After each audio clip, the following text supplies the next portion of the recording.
le Stargate Phantom. Voilà, le prochain défi il de est là, ok. Ponfétude. Mais en fait, il l'a annulé, il l'a relancé en fait. Ouais, je pense, parce que là, il vient de se créer. Quoi qu'il en soit, voilà, donc Lucifron qui a pris son expand quand même nettement plus tard que Insolence, donc bon, il va être en retard niveau ressources. Et voilà, donc les Hélions qui vont pénétrer la ligne de minerai, les Hélions qui sont améliorés, 3 probes qui sont tombés, 4, 5, 6. Ouais, voilà, donc une plutôt bonne affaire. 6 probes, 2 Hélions, ça reste intéressant. Là, on commence à avoir une grosse masse d'unités, beaucoup de zilotes de la part d'Insolence. Donc voilà, ça pourrait vraiment faire des dégâts si la configuration du combat est favorable. Toujours pas de Zealot Charge. Zealot Charge n'est même pas recherché. Alors là, c'est dommage, tu vois, il y a quand même 18 Zealots. Et je pense que ça devient rentable de faire Zealot Charge. Mais il a choisi de ne pas le faire. C'est son choix. Et ce sera Void Ray. Ce sera Void Ray, je ne sais pas s'il va le mettre avec son armée ou alors plutôt aller titiller les probes et la main du Terran. En tout cas, donc c'est du Void Ray. On a pour l'instant un seul Templier qui a été produit. Donc pour l'instant c'est un peu, ce n'est pas très, son Psy-Storm n'est pas encore très rentabilisé. On rappelle que voilà, c'est quand même assez cher comme upgrade. Peut-être qu'il, voilà, non, il en a 3 pardon.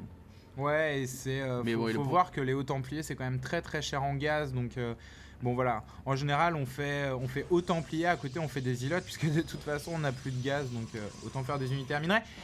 Et Insolence qui s'attaque au rocher destructible, qui passe à l'attaque, qui dit stop, j'attaque. Un drop de 2 Hélions, ça c'est pas mal. 2 Hélions, ça suffit pour one shot un probe. 2 probes qui tombent, 3 probes qui sont tombées, 4 probes, c'est pas mal. Il a vu le Void Ray. Là, normalement, on va avoir une réaction instantanée de la part de Lucifron qui va se protéger contre l'aérien. Il devrait pas tarder à lancer un Engineering Bay, un centre technique pour faire des tourelles contre ce Hélion. Contre ce Void Ray. Et donc on a vu que le Terran, Lucifron, partait sur Ghost. Il a vu le bâtiment des Templiers. Donc il va faire Ghost avec EMP, retirer tout le mana de ces 4 maintenant Templiers et juste invalider toutes ces dépenses de la part du Protoss. Si l'EMP est bien placé, ça pourrait EMP sur les Templiers. Rappel sur un des Ghosts, je ne suis pas sûr que ça l'ait tué presque. Néanmoins, on a eu donc un EMP, c'est-à-dire que la plupart des Templiers n'ont plus de mana. Et c'est un Storm qui est lancé, premier Storm de la part du Protoss. Quelques Templiers qui sont partis sur la droite un peu gratos. Et le Steam du Terran qui va faire des ravages dans la base du Protoss. On a deuxième Storm qui est lancé, voilà, on voit toute la vie que perd la Bioball. On a des unités qui sont warpées en urgence, mais la Bioball Terran, aidée par les Medivac et le Steam, est inarrêtable pour l'instant. Le Terran qui rentre chez le Protoss, sans demander la permission, un autre Storm, qui néanmoins cette fois-ci ne tue pas instantanément les unités, donc ils peuvent être heal par les Medivac. Ouais, mais là Lucifron qui n'a pas d'entière et Insolence en profite. Donc là, je sais pas si vous avez vu, il a reculé pour avoir véritablement un goulot d'étranglement pour pouvoir balancer ses Storms à vue, quoi. Et donc il choisit de ne pas insister. Pourtant 3 Dislockers, 3 Marines, c'est joué. Une grappe de Hélions, mais il choisit de ne pas y aller. Ah, il a scanné, il a vu qu'il n'y avait pas de défense. Et les Void Ray qui sont chez le Terran pendant ce temps dans la main. Il répartit ses Hélions, c'est très bien joué. Il répartit ses Hélions, donc 3 Hélions en train d'attaquer l'expand, 3 Hélions dans la main. Les Void Ray d'Insolence qui attaquent la main de Lucifron. Les Hélions de Lucifron qui sont en train d'attaquer les probes, ça c'est compliqué. D'Insolence. Le Warp de Stalker qui va venir à bout des Hélions. À côté de ça, là il y a pas... Ah, il a fait EMP sur les Void Ray, c'est très bien joué. Ce Void Ray qui survit à rien du tout. Avec 2 HP et on n'a plus de marine dans la base du Terran et c'est bien ça le problème.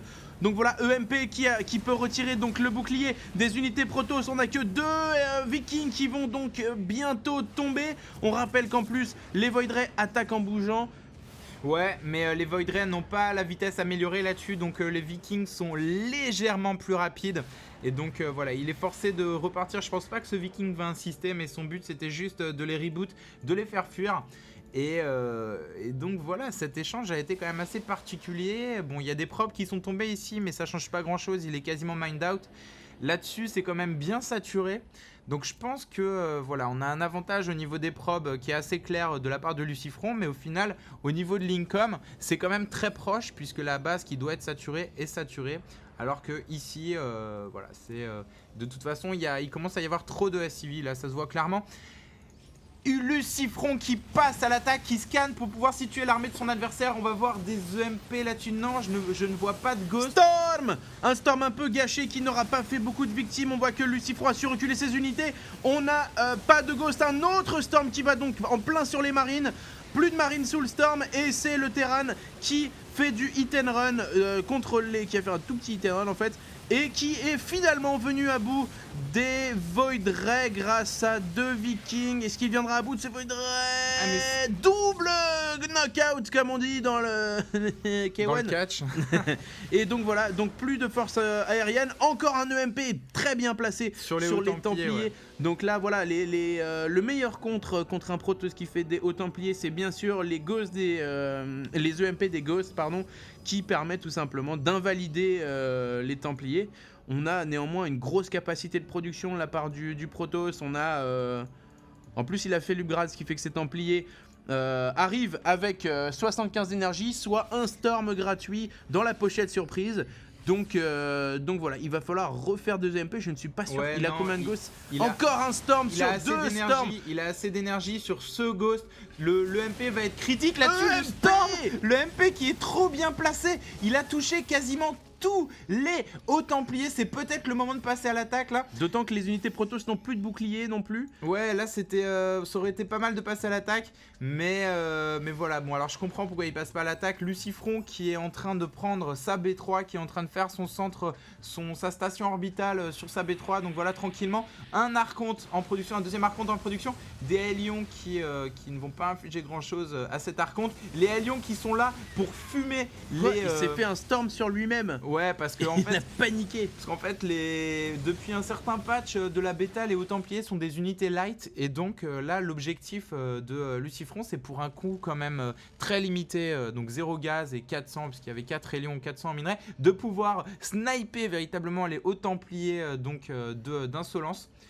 Mais voilà, encore une fois, les joueurs qui tiennent leur position, qui ne prennent pas de risques inconsidérés. Et c'est ce qui fait derrière la partie, c'est ce qui nous plaît. Là, il va falloir faire du MP sur les archontes. Là, ça va être critique. Un Ghost qui s'est fait électrocuter la face et qui va néanmoins survivre. Et qui, je suis pas sûr qu'il ait pu balancer son EMP. Il n'y a pas eu de MP. Il n'y a pas eu de MP, il a fait répercussion sur les Ghosts avant qu'ils arrivent. Donc c'est là qu'on voit les réflexes d'Insolence. Moi je l'avais dit, Insolence, un joueur qu'on n'a pas beaucoup vu, dont on n'entend pas beaucoup parler, mais qui a vraiment un bon niveau. Un haut Templier qui est tombé, voilà, un haut Templier, deux Hélions, est-ce que c'est rentable? Je ne sais pas. Les Ghosts sont là, prêts à faire des EMP, attention. Storm, encore une fois, sur les hauts Templiers, on a EMP, pardon, on a Storm de l'autre côté. Encore un Storm, et à chaque fois, Lucifron qui s'écarte. Encore un EMP, donc plus de boucliers de la part du Protoss. Le Protoss est nu, le Protoss est nu comme un verre, et il va venir s'éclater contre la Bioball Terran. Lucifron qui prend l'avantage. Le Protoss n'a tout simplement plus d'unité, d'ailleurs il a arrêté de produire, et c'est le World of Warcraft qui fait son interruption. Helio, Erin Balance, GG bam, GG de Lucifron, big up à Zerator, puisqu'il était dans la partie. Voilà, donc c'est rare qu'on voit une partie entre un Terran et un Protoss où il y a autant de micros de la part des EMP, de la part des Storms. Je peux vous dire que même en diamant, de voir ce niveau de micro-gestion, c'est pas commun. C'est là qu'on voit qu'on a affaire non pas à des joueurs diamants, mais à des joueurs pro. Donc voilà, vraiment une belle game, de la grosse micro des deux côtés. Donc voilà, merci de nous avoir regardés et à très bientôt. A plus.